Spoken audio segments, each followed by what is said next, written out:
Special shout out to Clayton Whitlock. Thanks for subscribing. Thanks for following the channel. And thank you for your support, buddy. Hope you guys take care.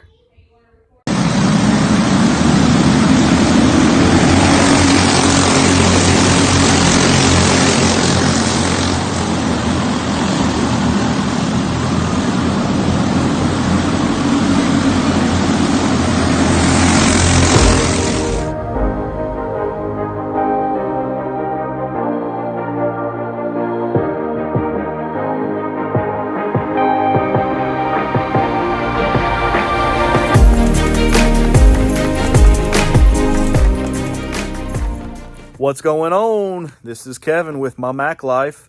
Another video here. I've got a buddy of mine, another interview. Hopefully you guys are doing okay this week. I haven't done any interviews probably, I guess it's been a few weeks. I don't know, but I've got a few lined up. But I had a chance to really catch up with a guy that I've got to meet probably about a month ago out there at Mountain Creek, and he races at Millbridge as well. And his name's Talon Pelfrey, and we're going to meet with him and talk with him a little bit and get to know him some. So you guys stay tuned, and we'll see what we got. Okay, so let's meet Talon. Hey, buddy. Hey. All right. How old are you? I'm 13 years old. All right. And now what kind of racing do you do? I do an Outlaw Kart box stock. All right. Now, tell me a little bit about the tracks that you run at. I know I mentioned Mountain Creek. I know you run at Mountain Creek. Where else do you race? I run at Millbridge, too. It's basically between those two, Mountain Creek and Millbridge, and just have a bunch of much fun as we can. Yeah. Going to both places. Absolutely. How many years have you been racing karts? I've only been racing half a season. No way. Yeah. Wow. I just did my first full season this year. Okay. How many wins do you have so far? I have 11 going for 12 this coming weekend. Dude, that's amazing. That is awesome. I didn't know that. I thought you'd been racing longer than that. You play sports like football or baseball or anything? I've played football. I've played soccer. I've played basketball. I've played basically all the sports. But right now, it's just been racing with all this COVID stuff happening. Right. I understand. Man, that's awesome. You got that many wins already. Yeah. You've experienced some tremendous success. Yeah. Now, do you race just the wing carts or do you in flat carts as well? I've just been racing wing carts, which... Okay. Yeah, that's basically what I've been racing. I practiced a flat cart the other day, though. Yeah? What'd you think about it? It was fun, but I could hardly reach the pedal, so I was stretching. I bet. I could only imagine, man. Flat carts is a lot more open. Yeah. Drove one before. I raced one at 4, but I mean, I didn't remember it or nothing. So. Right. I got you. Yeah. That's cool, man. So where was your very first win at? Which track?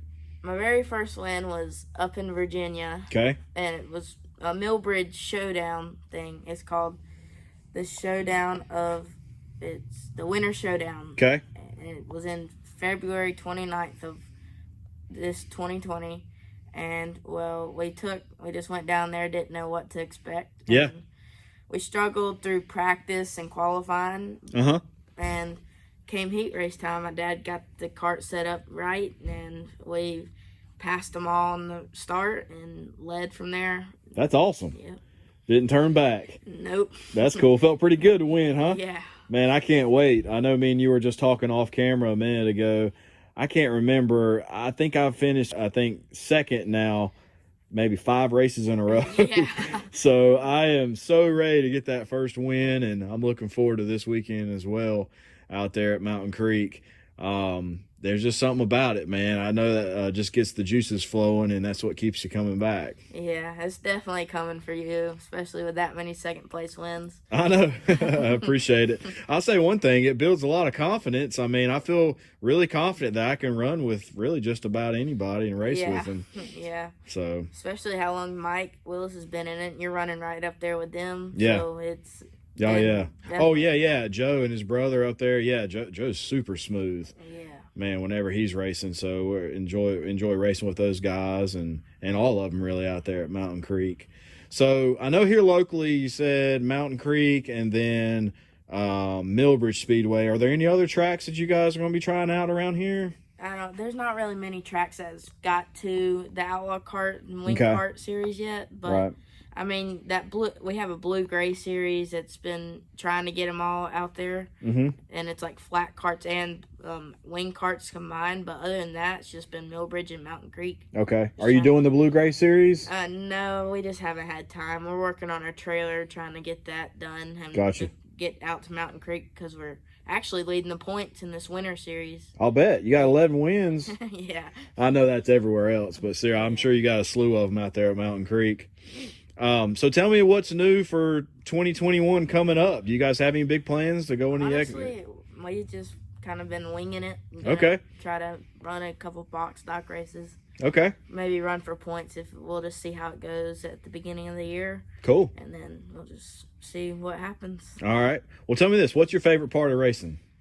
Honestly, it's just hanging out with everybody at the racetrack. Yeah. It's always fun talking to people and meeting new people out there. And especially spending time with your dad and your family working on the karts and That's stuff. cool.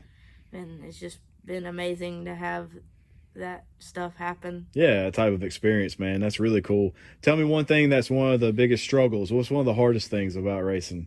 Keeping up with the dirt track. Okay. It changes every time. Man, I agree with you 100%. That's tough. That's completely different. Throughout the night, you might be really fast, like you said, maybe in qualifying or heat races, and then it's completely different at the main event. Yeah, like you can be fast through practice and qualifying, but turns dark or so many karts go out at once. You got to change your setup. You got to go look at the track. Right. Maybe try to rub your foot on the track or find something out that's gonna maybe it's gripping up or maybe it's losing grip or something like that. Yeah. So you can adjust your kart to be better and longer. No, that's good advice. Absolutely. What type of advice would you have for other kids who are thinking about getting in racing? What would you tell them to do? Just don't quit and keep trying at it until you get it and start winning. I mean, you can't give up. If you give up, then you're never going to get it. Yeah, that's awesome, man. Good stuff. Well, thanks for spending some time with us. Anything else you'd like to tell the folks? No, but if you guys are wanting to watch on Race Monitor at Mountain Creek. And keep up with us. Well, there you have it, guys. That's Talon Pelfrey. Might be a household name one day. You never know. But, you know, he touched on a couple of things that I certainly agree with, and that's just the camaraderie out there at the track. It's just fun to be out there and hang out with your friends and your family. And, you know, for the most part, honestly, everybody's out there willing to help you and work together. Sure, we're racing and we're competing, but it's still fun to get out there and do it all together. So, hey, guys, before we go, I got Talon's dad here. Introduce yourself, buddy. Jeremy Pelfrey. Jeremy Pelfrey. Now, have you been racing before? You always just been around it, or? No, I've held a steering wheel a time or two. Okay. I don't know how many years. It's been. I was probably 16 when I drove a go-kart first. Okay. I had no idea what I was doing. No money, no business even in a kart, no business in racing. Luckily, a guy named Harvey Ritchie. Why he gave me a shot to drive his kart, I don't know, but he let me drive it, and we won a lot of races and a couple track championships, and just from then on moved on up and built a street stock and evolved into a late model, and then financially it gets pretty tough. I can imagine. The fun level goes down and the financial goes out the roof, and now we're back to the go-kart deal can get expensive too, but it's just the fun levels. Right. Back up there, and it's easy to spend a little bit of money whenever you're having fun. And of course, with your son racing, he's done a great job. Man, that's awesome. He's been around it a lot. I forget about that a lot of times. I give him a hard time about driving, but he's watched enough. But driving and watching is two different things. So sure, he's caught on pretty quick. And proud of him. I understand that, and proud of the friends he's made. Even with Mike. Mike helps us a bunch. Right. A lot of other people that helped get us started in it. He just. I don't know. He's got a good attitude towards everything, and just he doesn't meet a stranger type of deal. So it works out. I agree with that. Helped us sponsor wise too. He's been really good. And I started to give him some advice one day about speaking, and I changed it and said, just do whatever you're doing, man. You're definitely doing something right. But he's having fun. Biggest thing's having fun. I think a lot of people. Yeah. They just think about the. I don't know. They just want to push their kid to the next level, which there's really no making it in racing anymore. It's all just not really buying your way to the top, but you got to have a sponsor to go with you or ride along with you. Sure. It just takes all the. I don't know. I just don't. don't agree sometimes with some of the parents. If they only knew that the grass isn't greener, it's more like poison ivy on the other side. I've seen the other side of it too. Luckily, I made it far enough, not driving, but working, and it's not greener. The fun level's gone, and it's all business. So Gotcha. and all those guys talk about kart racing or late model stock racing. It's if they knew that, you know, they would enjoy and cherish the times that they're doing right now. So. Well, that's what I was going to ask you, kind of what's sort of your biggest advice for other dads or moms out there, just parents in general, that, you know, about the racing community and about your son racing, and you really just touched on it. It's now just make sure that they have fun. Yeah, that's it. Make sure your kid wants to drive. I mean, if the parent, like that's what I told him. If he don't want to race, it wouldn't bother me a bit, you know. But I told him he's going to work on it, you know. Otherwise, if he ain't working on it, I'll race. I don't, you know. There you go. But both of us can't race financially or time wise. So, but he enjoys it. And then my daughter, she's wanting to try to race, so we're working on trying to get her. Okay. She's a little more. He's been asking me for years, and I made it to where I waited until he was, you know, just dying to race. So it made it way better. I'm in no hurry to push him into a car. We've got a car sitting there, but it's just, like I say, it's no rush to it. And not all, everybody's on a different program. Some of them have a lot better chance at making it. Maybe they got, you know, sponsors lined up or whatever. But Sure. Like I say, just like Chase Elliott, I think they said he ran this weekend or something. And Bell and Larson, a lot of them guys, they have more fun doing like Millbridge or somewhere like, you know, out the tracks that stuff that you think they wouldn't enjoy. You think the Cup deals would just be awesome. The Daytona would be great. Well, you know, it probably is the first time you go out, and then trying to keep that ride is ridiculous. So it just takes the fun out of it. So make sure you have fun. Don't push your kids too much. Yes, God. And my wife, she just gives me that look, so I know whenever I'm tone it down. Yeah, well, you work so hard on it. You want him to, you know, to do good. And sure. It's easy to, you got to be a good role model, man. These kids, I never realized it for a long time, and then racing at Hickory, places like that, you get a lot of people come up to you and want autographs and whatever. So you start realizing people are paying attention to you, even though you didn't think they were. And right. And the same thing at the go-kart tracks. These kids look up to these older people, and so that, that's you true. got to watch what you say. You know, it's hard because people are passionate and they argue after the races, and that's part of it. But you know, still, you got to try to think about it. And definitely, as a parent, you know, it's hard to make yourself do it, but you got to make sure you're having fun, and the kids having fun, and you're not just constantly fussing, because it's not gonna they're not gonna drive any better. If anything, it's gonna hurt them. It's gonna hurt your self-esteem. So. He does good. Yeah, he figured it out one day. That's what and really, like I said, I got onto him a little bit, but I kept forgetting that he needed to really in a video. I tell you what, like the GoPro deal. We put the GoPro on the go-kart, and that helped because he would come in and I would ask him what it was doing, but the GoPro would tell me. Yeah. So it was. Yeah, I agree with you 100%. That's helped me out tremendously going back and watching my videos. Yeah, there's a lot of times you don't really know. You think you're fast and whatever, but if you get behind somebody, usually you can tell because you can see where they're beating you. But if there's nobody right there with you, you go back and look at the GoPro and watch your hands. And Yep. And you got to fix whatever's first. That's what I was trying to explain to him. And one day it just all clicked, and we're not doing anything special, or we didn't change nothing. He understood it a little better, and then watching the GoPro helped. Phil Curry put me on that. He told me, he's like, put a GoPro on it, and I'd ask him what it done, and he'd say something, and it probably was loose off the corner, loose in the center, but he wouldn't tell me the entry, you know, what it was doing on the entry. That was really that's what was making it loose, or vice versa. So gotcha. It definitely helped us. It turned the program around, and of course, our engine guy, he not only he's anybody looking for an engine person is crazy not to at least call him and talk to him, because he's just straightforward. And we've had other guys build motors that are great guys too.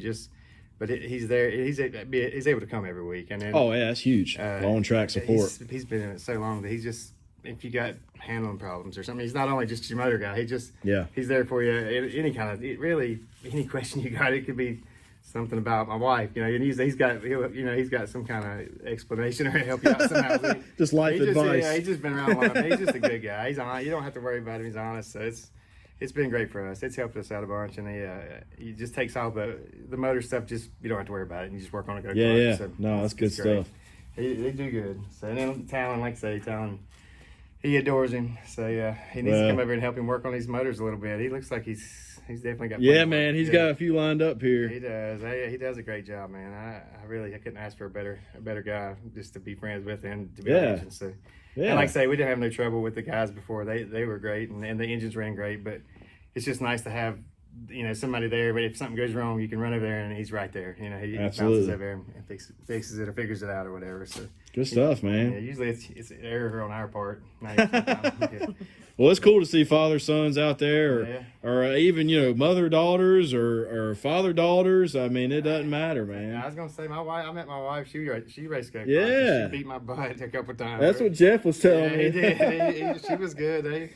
I mean, like I say, I would think our daughter, she's feisty. I hope. A whole racing family. Yeah, I just don't know. We'll have to get all y'all on the track one time together. Yeah, that'd be bad. How much we're going to tear up? Yeah, my wallet won't make it. I don't think it's going to be one at a time, maybe two at the most. That's funny, man. Anything else you'd like to say to the folks out there watching? Man, just thanks to everybody that's helped me through the years and helping Talon and just try to enjoy it. Just don't be too hard on your kids. If I know you want to win, but thanks to Mike Willis helping us so much. Like I say that he was a fan. Tony Bell. There's a lot of people help. There's so many guys out there, and you know you can ask them questions and they get most of the time they'll answer. Sometimes they'll go around it, but you know in the long run, all these racing people are just. That's what I told him. They're buddies, but they're not buddies. You know? So like, if you see them out somewhere and something's going wrong, they're going to be there for each other. But at the track, it's still racing. Competitive, yeah. So nobody, you get ahead on somebody you don't want them to know, and they don't want you to know. But at the end of the day, if you really get in the left field and start struggling, they're going to be there for you. Sure. You know? So, and same with us. Like he wants to help somebody all the time, and I hope that's a quality he gets from me. But it depends what it is. You want to hold some stuff secrets just a little bit, but you know when you see somebody struggling, you know you can't help but just go help them.